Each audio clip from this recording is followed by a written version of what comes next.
One of the other points that Jared Diamond made in his book, which is very forceful, was the role of beasts of burden and animals that are capable of being harnessed to mankind's efforts, like the horse and the donkey and the dogs. That when you looked at the species of animals, you look at Africa and it's teeming with animals. But he explained that there are only 11 species of animals that are capable of being domesticated, in the sense of man being able to harness them to his needs and endeavors. And of the 11 species, only one is to be found in Africa, which is the camel. And even that was not native to Africa. All the others, the ox, the horse, and the dogs, and all the rest of that, were all to be found in what he called Eurasia. And to the extent that horses were to be found in Africa, or horses were to be found in America, these were horses that had been brought across from Eurasia. They were not indigenous. And one of the interesting points, most interesting points that he made, was that he pointed to the zebra. That when you look at the zebra, which is native to Africa, you look at it and say, well, it looks like a horse, come here, let's ride it. But the reality is nobody can domesticate the zebra. That the white South Africans attempted to domesticate it, but they could not. And that's why the zebra still runs free at large. Gentlemen, ladies, welcome, Mr. Dele. Over to you, sir. Taiwo, thank you very much for that introduction, and thank you, all of you in attendance, for giving up your afternoon. I know there are better things that you could be doing, but these are important discussions for us to have. It's interesting that Taiwo and I did not confer on the color scheme today. This flaming red, orange color scheme that he's put up and on his head as well is not the result of any prior conversation between ourselves. But I think it is very, very appropriate because, as some of you may know, there's a weather warning in London and England at the present time where we've been put on red alert. But I can tell you that it's not, don't be deceived. The British are very fond of deceiving everybody. It's got nothing to do with the weather. It's got everything to do with what you're going to hear in this discussion. It's going to be flaming red hot. That is why the red alert has been put out this week in England. But seriously speaking, American independence and Nigerian independence, different stories. By the time we get to the end of this discussion, there's one thing that you go away with. You will agree that Nigeria is not yet independent. But let me roll back, because Taiwo asked me to explain what is a lawyer, what is a trial lawyer, what is an advocate doing, researching and investigating these matters of history. But the reality is this, that lawyers, particularly trial lawyers, are historians.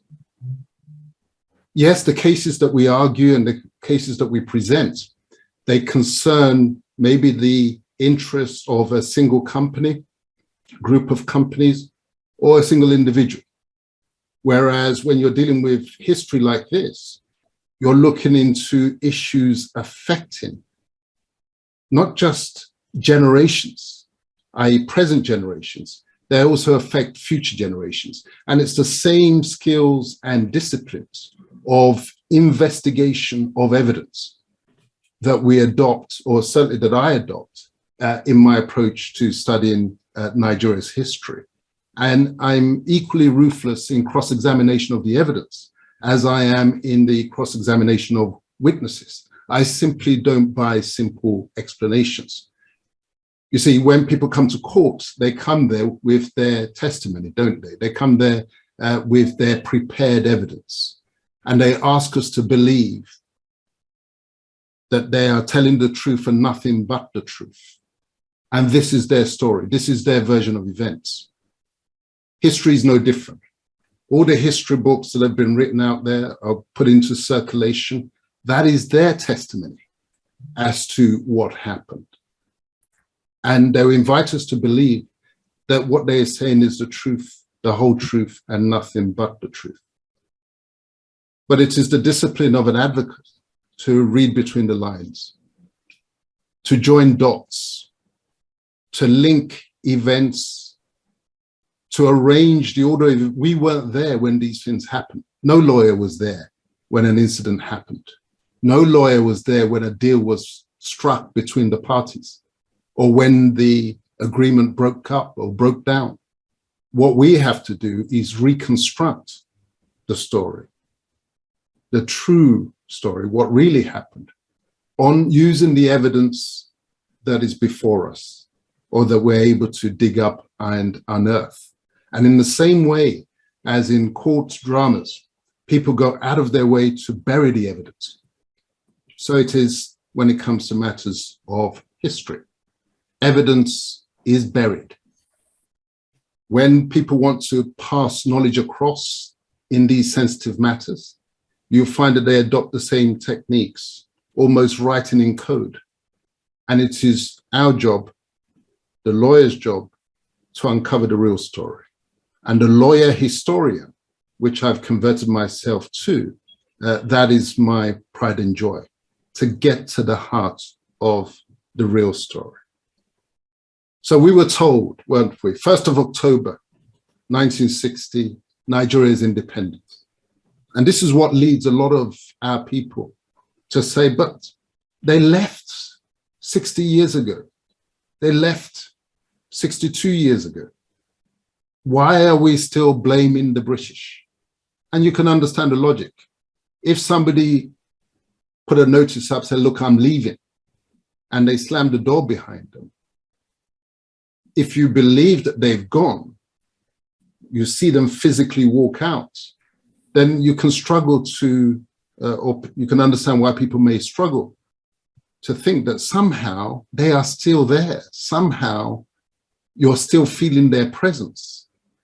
This is what the Nigeria story is very much about. In contrast to the American independence story. Now, you all know, I'm speaking in particular to those of you members of the Stanford Seed alumni, you all know the American independence story. You all know about the Boston Tea Party of December 1773. You all know about the Declaration of Independence of 1776. You all know about the war that ensued between Britain and America, the first rebel colony, which war was fought ruthlessly and ferociously until 1783. You all know the story. So there's no mystery about how America became independent. What about the Nigeria story? Was there just suddenly a declaration that you are now free and independent? Was there a war between Nigeria and Britain along the lines of the American War of Independence, whereby we broke free? What is the real date of independence? Has it happened? My submission is that it has not yet happened. We are not yet independent. So you can see why they put the red alert on in London at the moment. They knew what was going to come through, that when I get to deal with these issues, it's going to be hot. We are not yet independent. And the simple reason why we're not yet independent is because you Americans broke free. You were the first to break away and to walk out of the door and say, we're not playing this game any longer. And you kicked them out. Empires don't simply just fall away. When a bit breaks off like that against the wishes of the imperial powers, you can rest assured that they went into overdrive to make sure that that would not happen again. It did happen again, but it wasn't Nigeria or any of those colonies. It wasn't even India in 1947. The only other unilateral declaration of independence from the British Empire was, of course, that of Ian Smith in what was Rhodesia and became Zimbabwe. All the others were apparent independence, the appearance of independence, the illusion of independence. I've often said that there's a difference and a world of difference between independence which you win, like the Americans did, and like the Haitians did from France, and independence which is granted to you. That is the fundamental distinction. Independence that you win and independence that's granted to you. Let's go to, if we may, to the first slide, which will bring this point home. Taiwo, if you could put that first slide up for me. So this was the Nigerian Independence Bill, passed by the UK House of Parliament. Now ask yourself, was there ever the equivalent in relation to America? Was there something called the American Independence Bill that was passed by the Houses of Parliament in England? This was the debate on the bill in July 1960. You'll find it in the Hansard reports. For the benefit of those who don't know, Hansard is the official record of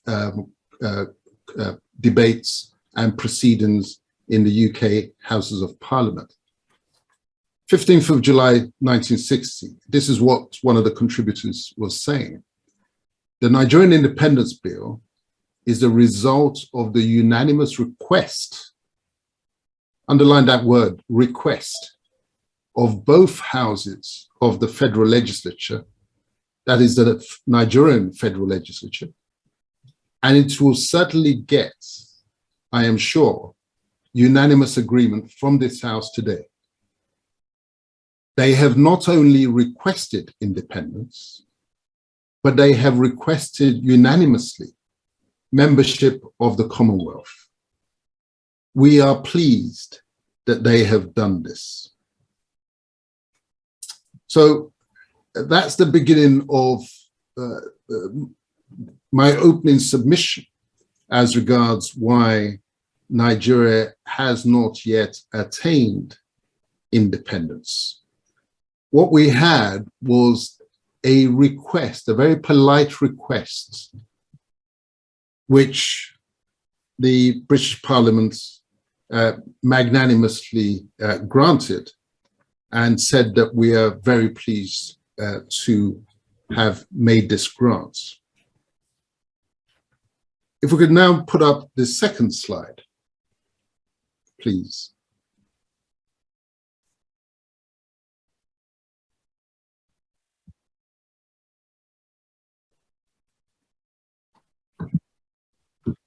Thank you. This was again, another contributor making reference to an article that had appeared in the Times newspaper. The Times very sensibly pointed out, and then they quote the Times, that the granting of independence in Africa is not possible merely through a political act. The colonial ruler cannot just wave a wand and declare, let there be independence. The technique of preparing a country is long and complicated, requiring painstaking effort and application.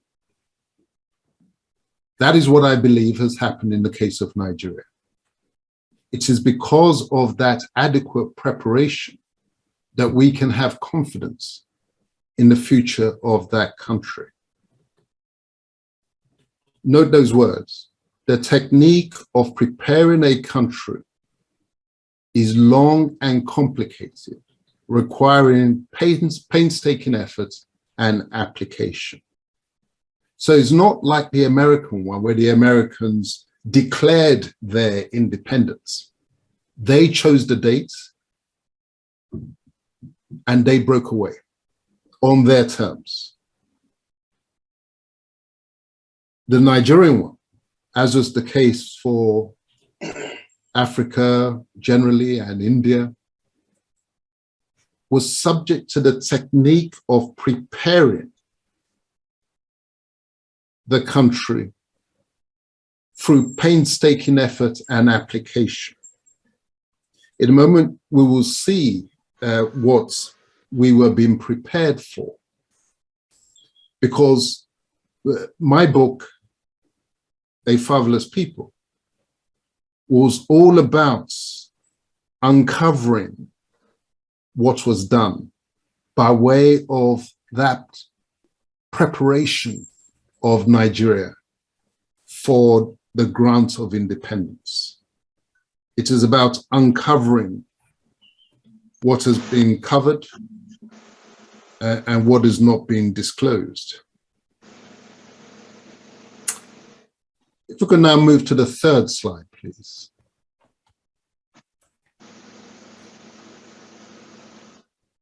Same debate, another commentator. This one was a former colonial secretary of the British government. And he said, too many of my critics were completely oblivious to the fact that what we were trying to do was to transform an empire into a commonwealth. I think that what is happening today is an indication of the success which that policy has achieved. So what they were doing behind the scenes was simply converting a colony within the empire into a new status, a commonwealth, a member of the commonwealth.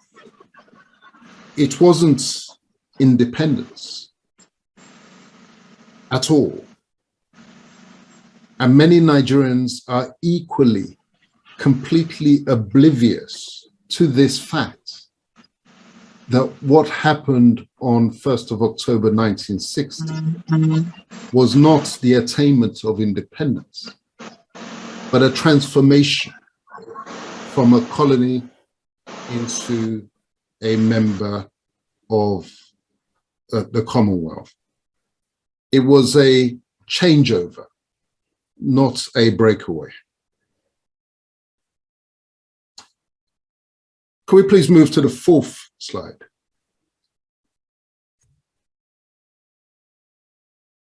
Now, here's the contrast between the Nigerian experience and the American experience. See, the Americans, having broken away, fixed their own date of independence and their own terms of independence. They now had to have the discussion that Nigerians have yet to have. So when at their convention, this was the second convention, their convention of May 1787, it was to settle the foundation upon which the union should be built up.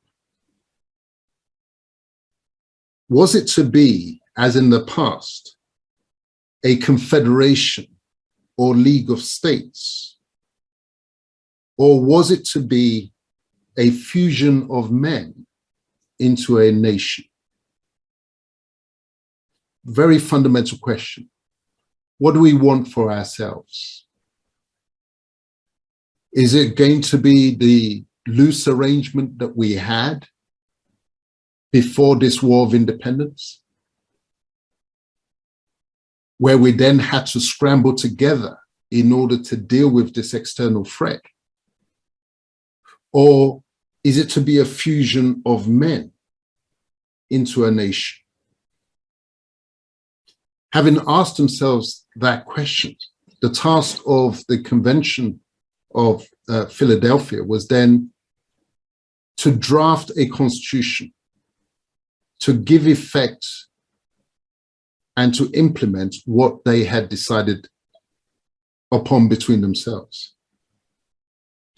See, Nigerians have never had the opportunity to ask themselves the question, what kind of union do we want? The decision, as you will see as we go through the discussion, was made for them, that it was to be a fusion of men into a nation. And then the constitutional arrangements were then drafted on our behalf. Now, let me wind back a little in terms of the coverage of the book in terms of the Nigeria story. You see, because the birth of, or the initiative to colonize,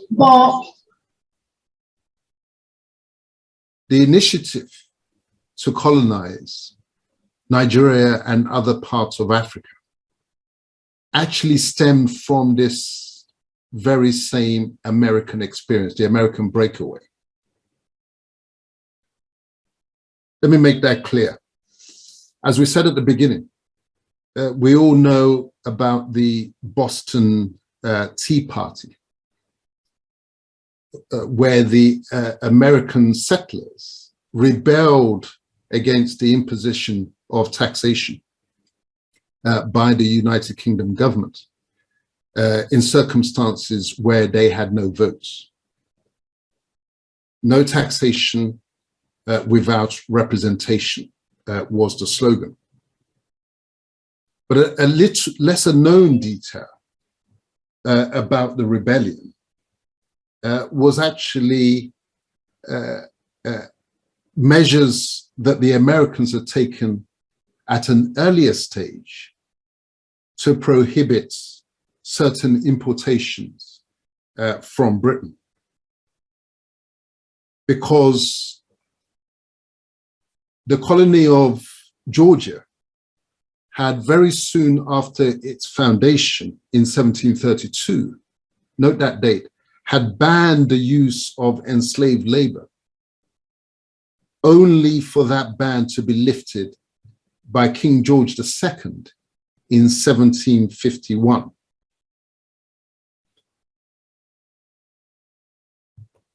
These were the seeds for regime change. The Americans were beginning to pull away. This is a quotation from my book on the history of the slave trade, A Slave Ship Called Jesus.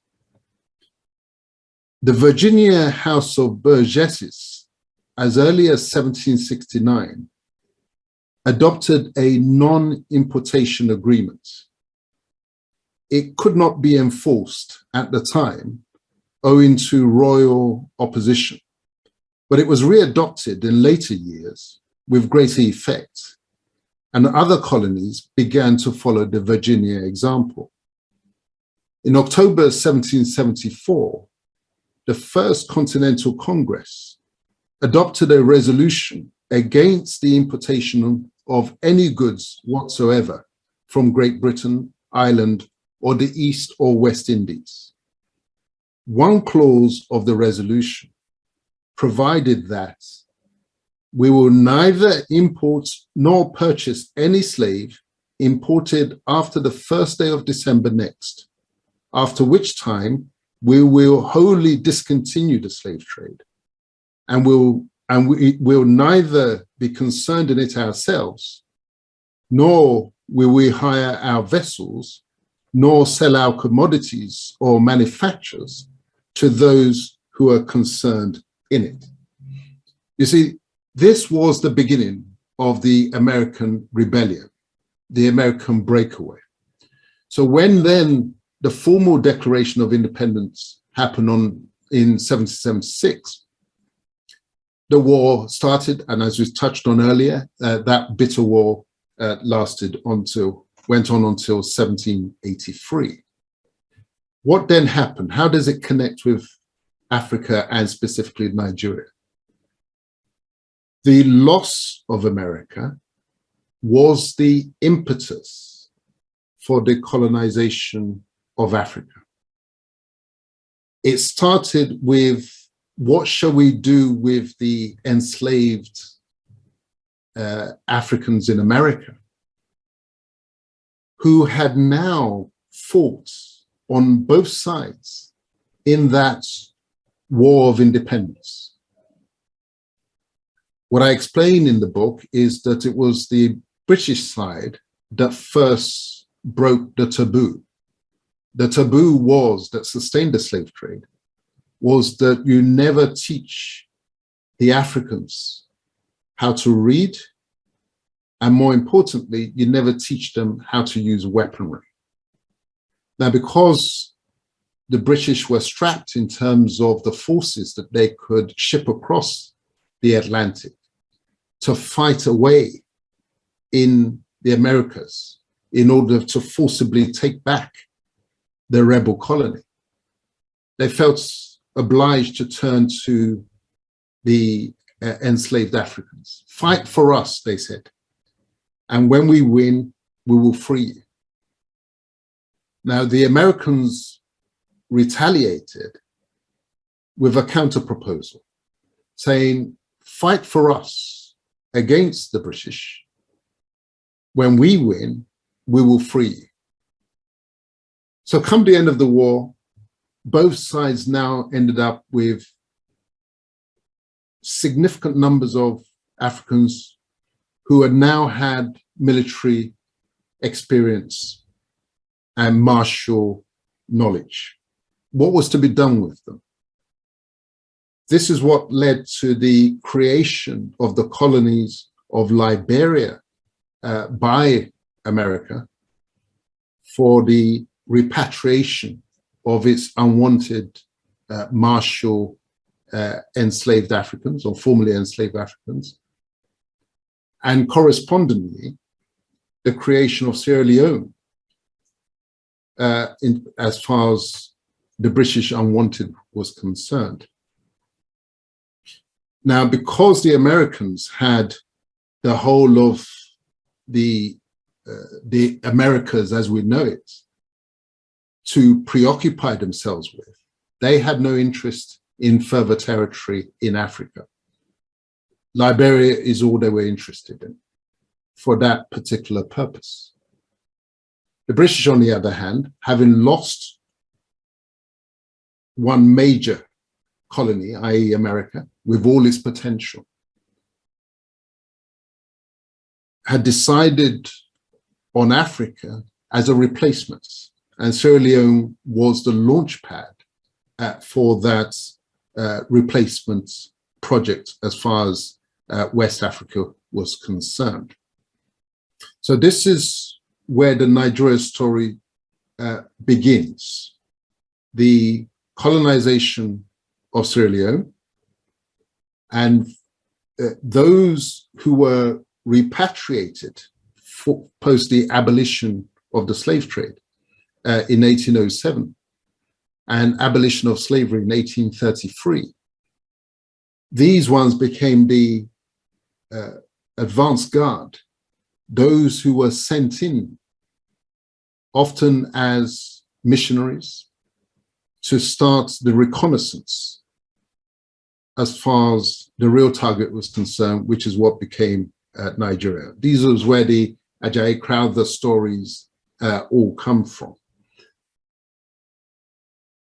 Sierra Leone was a training ground. Sierra Leone was the educational base where for the first time, the now released Africans, the formerly enslaved Africans, were now being taught to read and taught to write as part of this project for the colonization of the West African space and Nigeria as it concerns us. So in the book, when you look at the cover of the book, you see that the first tier of figures that you see on the top, that's the religious face. So it's the Ajayi Crowthers, it is the Uthman Danfodio, it is the El Kanemi of the Bornu area, because that was the first tier of colonization. Faith was the spearhead before the formal takeover then happened.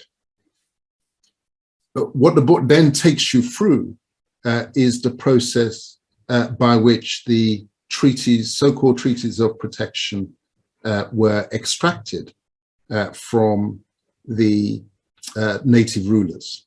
And this speaks to one aspect of the title of the book, A Fatherless People, because we did have fathers.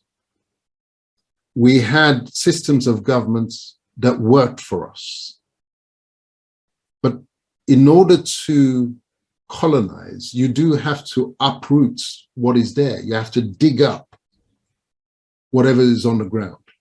It's like a farmer. You clear the land in order to plant the new seed. So the part of the process of uprooting was to the removal of the fathers, political fathers that we have.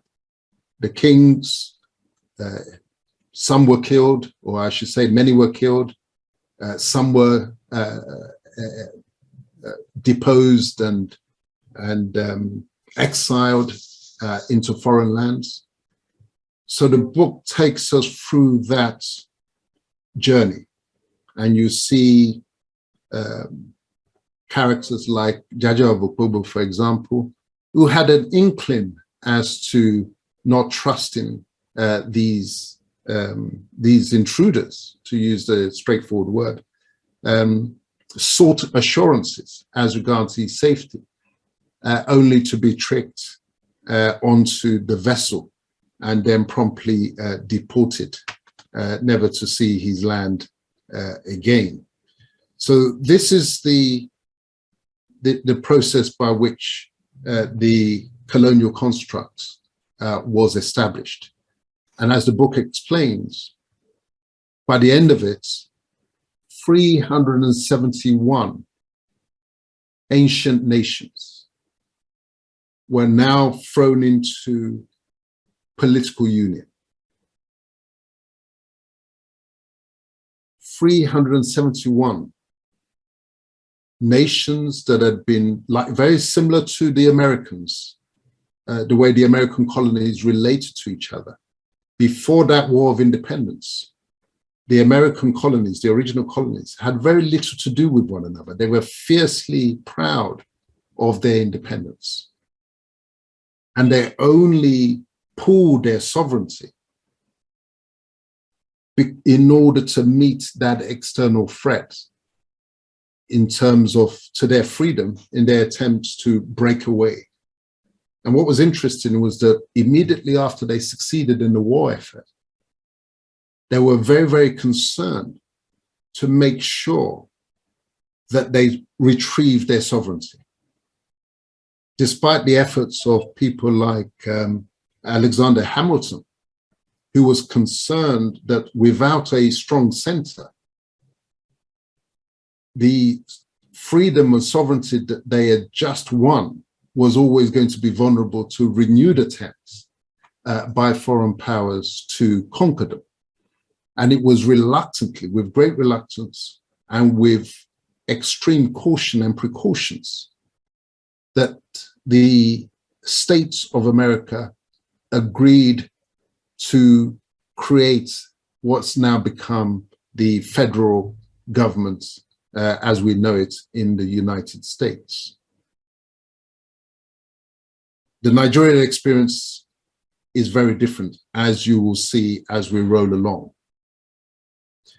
But just as America was central to the beginning of the Nigeria story, as I've said, it was the breakaway of America and the War of Independence that led to two things.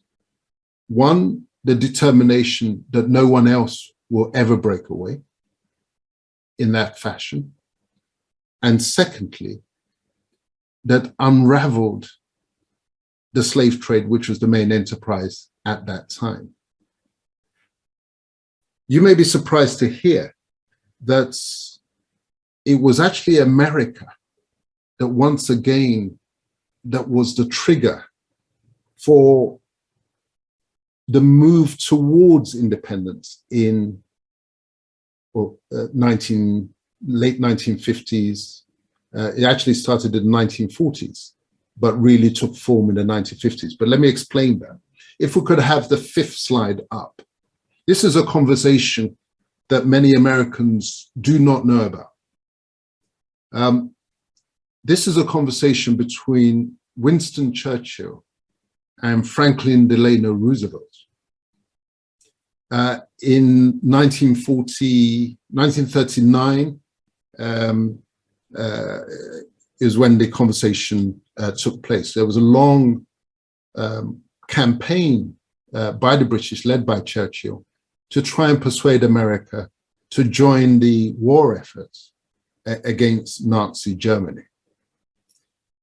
You see, the American attitude was that these wars, the First World War and the Second World War, was really about the colonies. It was about Africa and it was about India. It was a struggle between European powers. On the one hand, those who had colonies, like Britain, France, Spain, Portugal, and those who didn't. It was a war between the haves and the have-nots. Now you may say, well, what about the USSR? The attitude of Germany was this, in both the First and Second World War, because the Second World War was really unfinished business.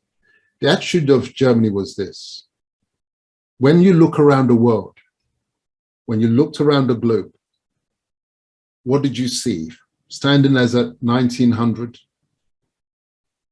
standing even as at the Berlin Conference, 1884, what you saw was Britain, an island, but with a vast empire, extended territory.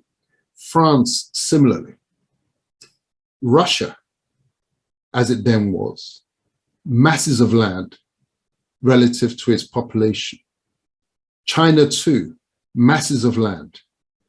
The Germans, the Italians, they felt that they did not have enough territory relative to their population. This was certainly the thinking of Germany. And in the book, I explain how at the Berlin Conference, the Germans played, under Bismarck, played a very tactical hand. They knew that they needed land.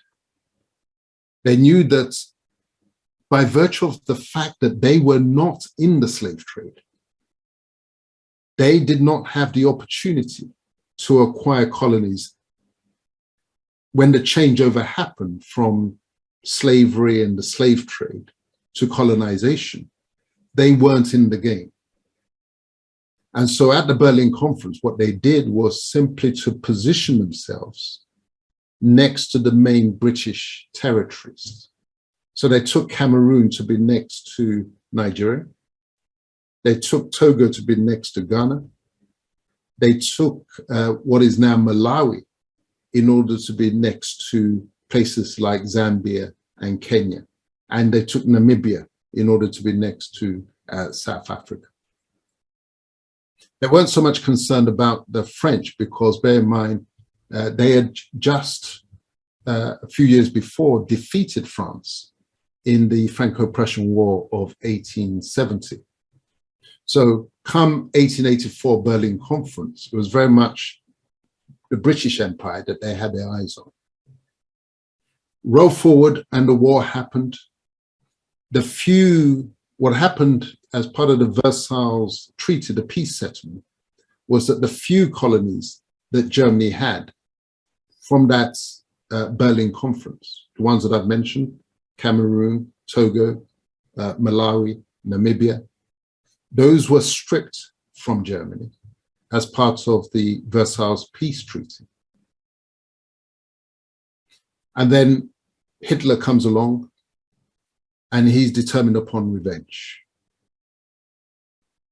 They try to buy him off with an offer of a return of those colonies to Germany.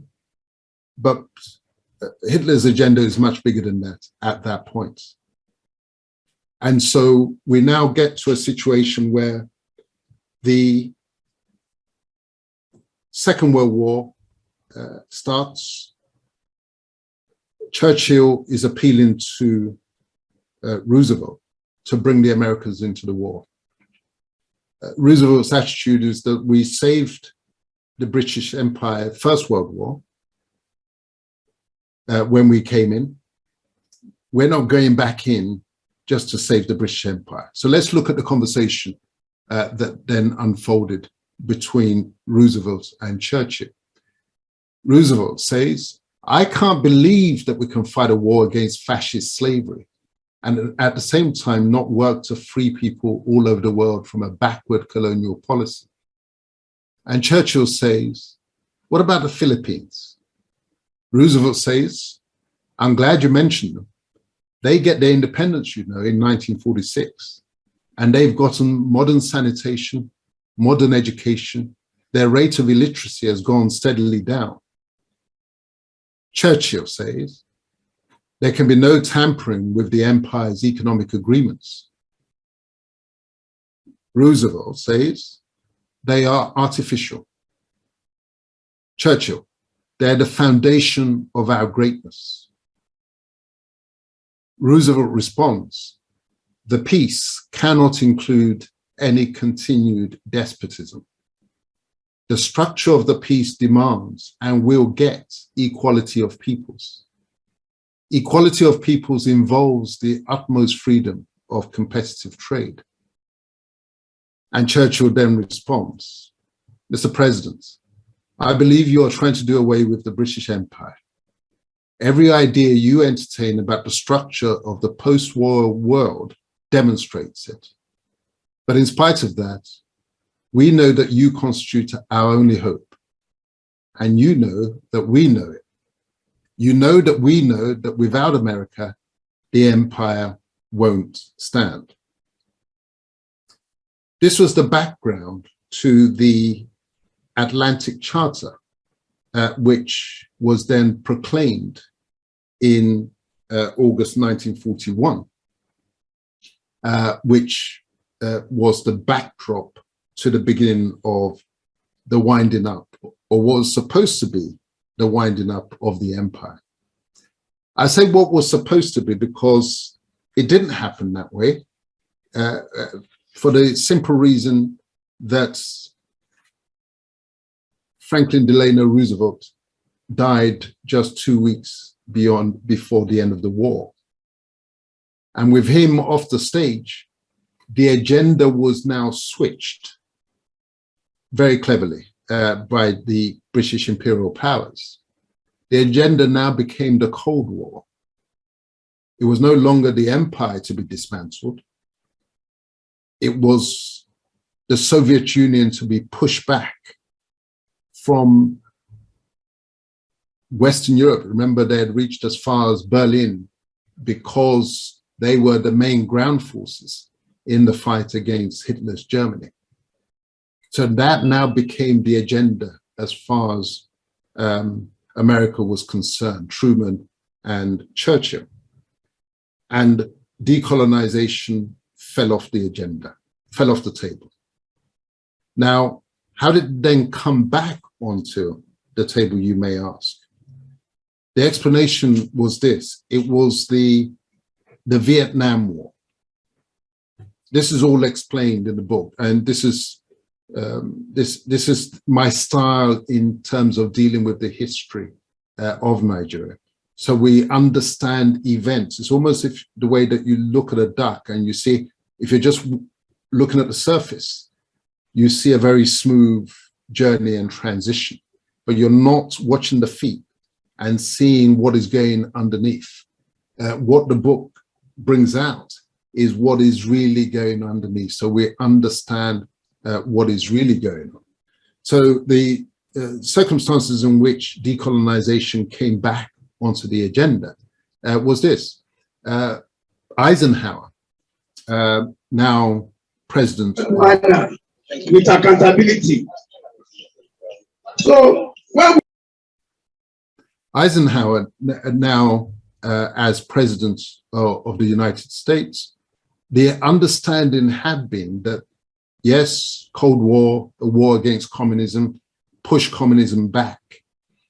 And the American understanding was that communism was going to be confronted wherever it was to be found, not just in Europe, but also in Southeast Asia. And with the French losing their grip as far as French Indochina is concerned, which we now know as Vietnam, the Americans were very keen and desperate that they should be shored up and boots should be put on ground. And what they wanted was for the British, under Churchill at the time, ironically, to come in with them in order to prop up and keep the hold on Vietnam. Churchill refused to go in. And the American attitude was that, well, we had saved you First World War and Second World War. When you needed help again, we came in. Now we need you to come in with us. You say no. It was at that point that Eisenhower now puts the decolonization back on the agenda. And as the book explains, the manifestation of that was in the Suez Crisis, when Abdel Nasser had nationalized the Suez Canal, and the British and French governments conspired to encourage and procure the invasion, an attack on Egypt by Israel. And under the plan was that, using the cover of the outbreak of war between the Egyptian and the Israelis, to use that cover to go into Egypt and take control of, or take back control of the canal.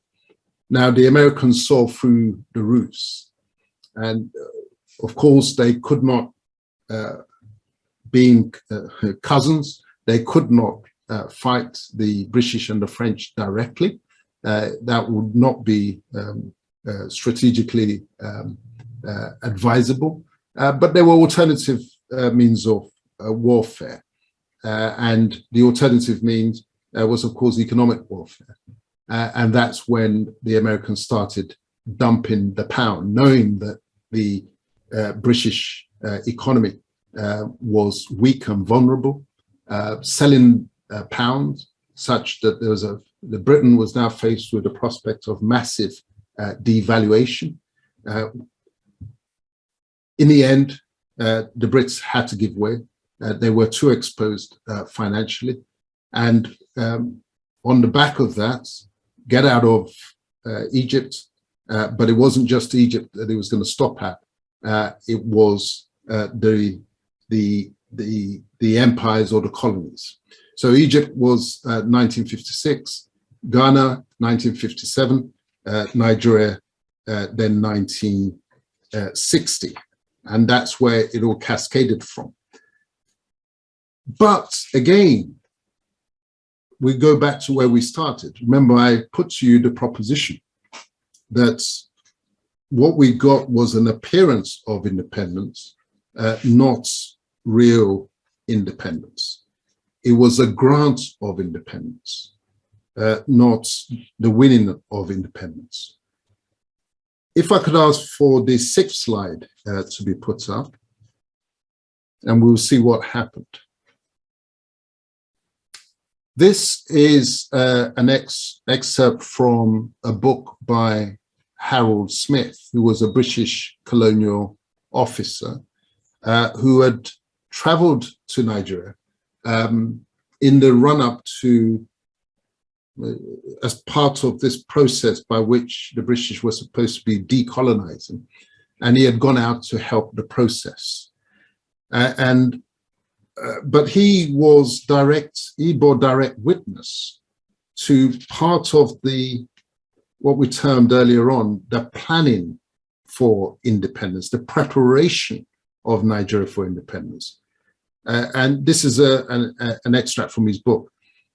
At this juncture, the order arrived, which was to change my life.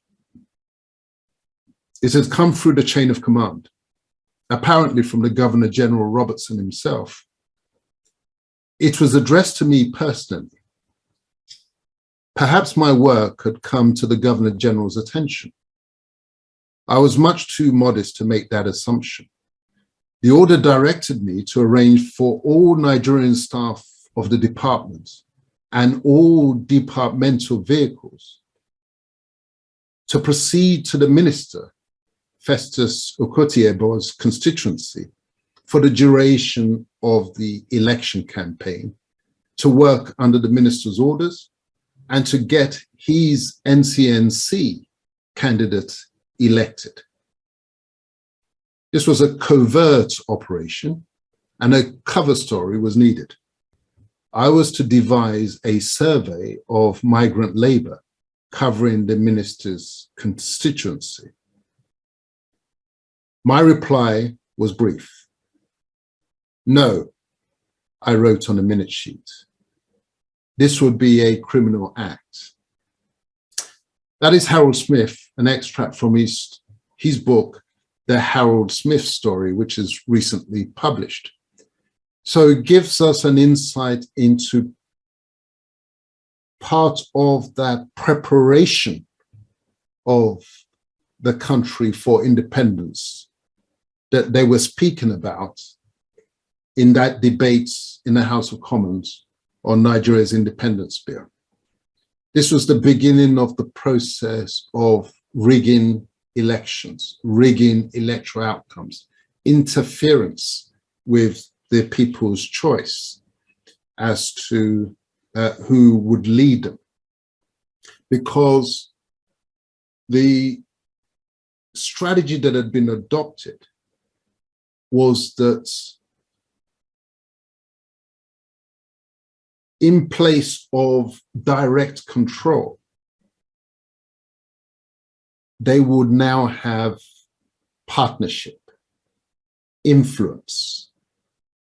But in order to have partnership, you need to identify who you're going to partner with. It's a basic principle of business.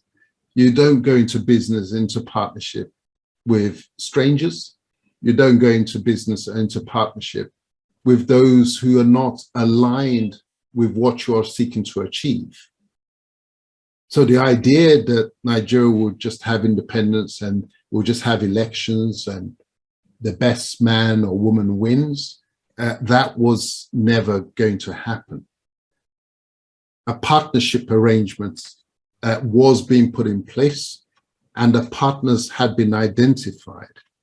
And the partners were those who never wanted independence in the first instance, those who were content for British colonial rule in that space to continue without inhibition. And that takes us to our next slide, which is an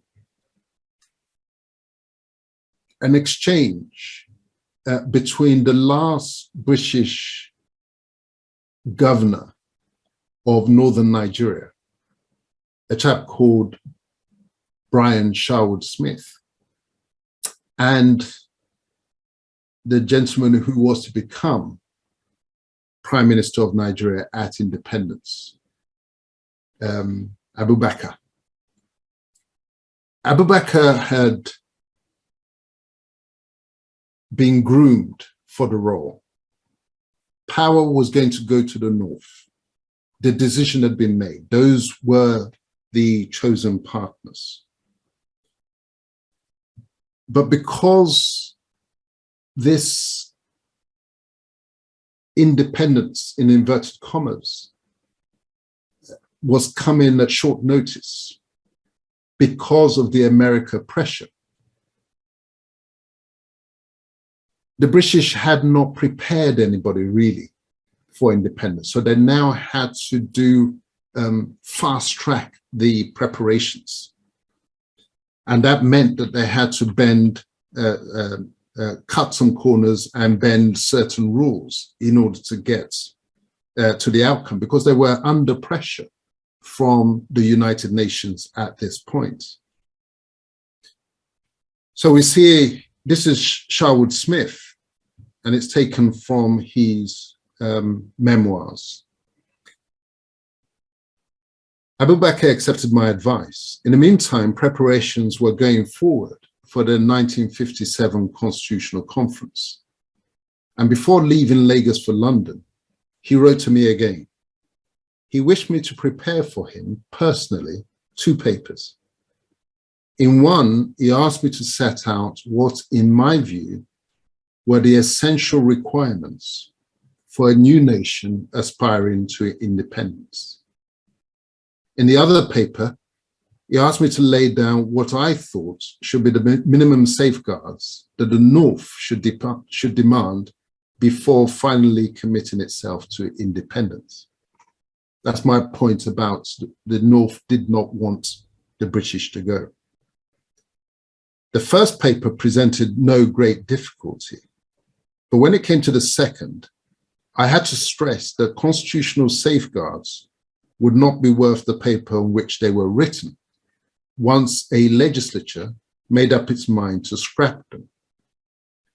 It had also to be remembered that in the ultimate result, it would be the armed forces of the state, the army and the Nigerian police, on whose discipline and loyalty the government of the day might have to depend, maybe for survival. It was therefore of great importance that the composition of both forces, both as regards officers and men, should represent a reasonably balanced cross-section of the major ethnic groups in the Federation. Well, you see, that language at the end, of course, is really just cosmetics. It couldn't openly, in a document that was to be published, say what had actually been said. So it's dressed up a reasonably balanced cross-section of the major ethnic groups. This was the tip-off that was given to the North, that at the end of the day, constitutions are just a collection of words.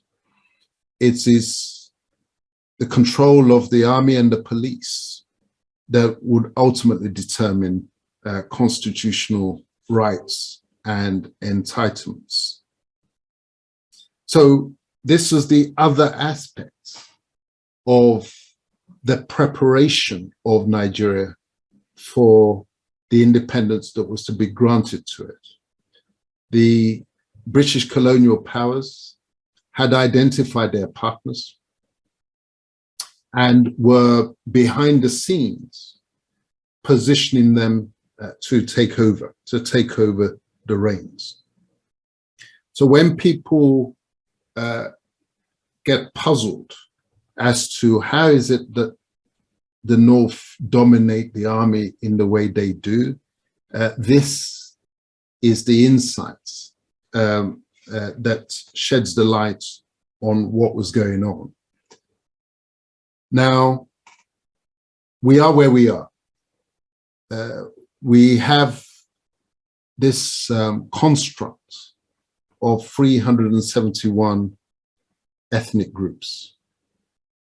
And we come 2023, we're supposed to be electing a leader. And we're borrowed the governance models and constitutional models, where we borrowed the governance models from Britain and America. But let's go to the final slide now, which will help us to understand the difficulties that we have and we're faced with. Leopold Amory was a former British colonial secretary, one of their great thinkers on empire,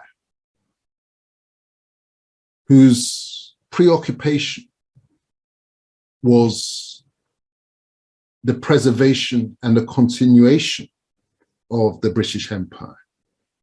Much of his learning is what the modern imperialists still learn from.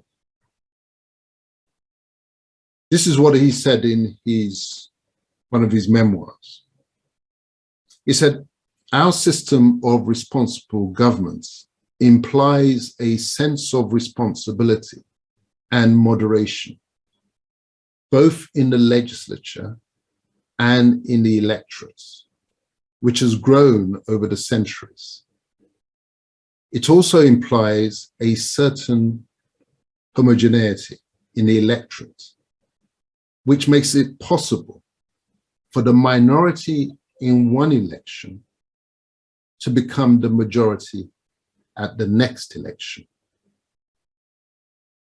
Where there are cleavages of race or religion profound enough to rule out cross-voting, self-government of the British type means, for the minority element, permanent subjugation to the majority."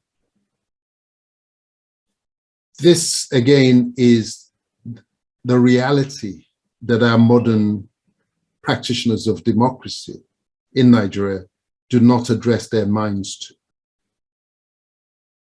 There are cleavages of race between those 371 ethnic groups that were thrown into political union.